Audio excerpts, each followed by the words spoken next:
संभल में नई पुलिस चौकी का इफ्तिताह हुआ है। तशद्दुद के बाद 45 नई चौकियां बन रही हैं। सत्यव्रत के बाद शहीद भगत सिंह चौकी कायम हुई। डीएम पेंसिया ने किया चौकी का इफ्तिताह।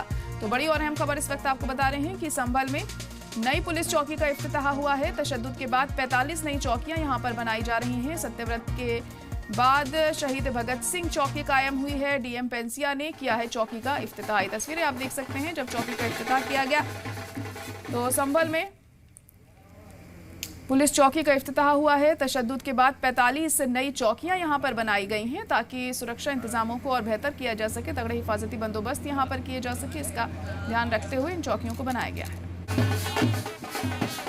जनपद संभल में 24 नवंबर को हुई हिंसा के बाद में कानून व्यवस्था को और पुख्ता और मजबूत करने के लिए 45 चौकी और आउटपोस्ट बनाने का निर्णय लिया गया था।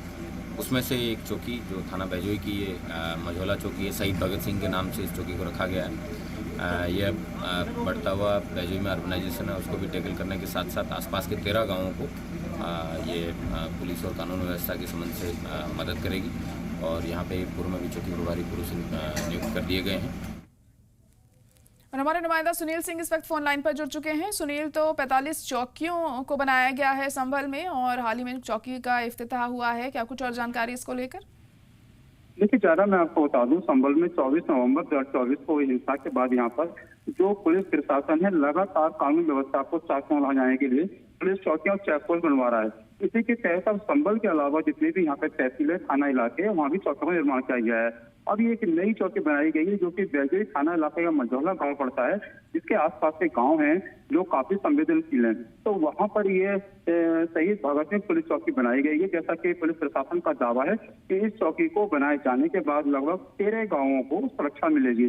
इसी के तहत अन्य तमाम जो जिले की सीमाएं हैं वहां पर भी 12 चेक पोस्ट बनाए जा रहे हैं। और संभल के अलावा संभल, चंदौती और कुरनौल सभी जगह मतलब पूरी तरीके से जिले की जो कानून व्यवस्था है उसको चाक चौबंद कराए जाने के लिए लगातार यहाँ पर चौकियों का निर्माण कराया जा रहा है। जिले की एसपी के कुमार ने बताया कि जिले में लगभग 45 नई पुलिस चौकी और आउटपोस्ट बनाए जाने हैं, जिसके तहत ये सब स्थापित किए जा रहे हैं। जी बिल्कुल। तो इन चौकियों के बनाने के बाद क्या माना जाए, अब जो हिफाजत है, जो सुरक्षा के इंतजाम है और ज्यादा पुख्ता होने की उम्मीद यहाँ पर की जा रही है, जिस तरह से तमाम तरह के तशद्दुद यहाँ पर देखने को मिल रहे हैं 24 नवंबर के बाद से? देखिए, मैं बता दूं, ऐसे केस बिश्नोई ने जिस तरह बताया है उनका ये कहना है कि संभल हिंसा के मामले के बाद इस तरह की कोई हिंसा की पुनरावृत्ति न हो, दोबारा इस तरह कोई मामला सामने न आए।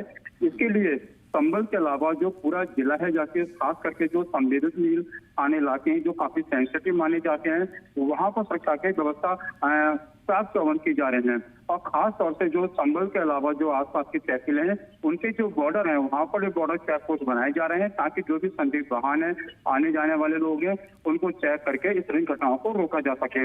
इसके अलावा तहसीलों में जो संवेदनशील गाँव है उन पर भी प्रशासन ने पूरी तरीके से एक प्लान तैयार किया है और वहाँ भी आउटपोस्ट या चेक पोस्ट बनाए जाएंगे। जी चलिए, ठीक है, बहुत शुक्रिया सुनील सारी जानकारी के लिए।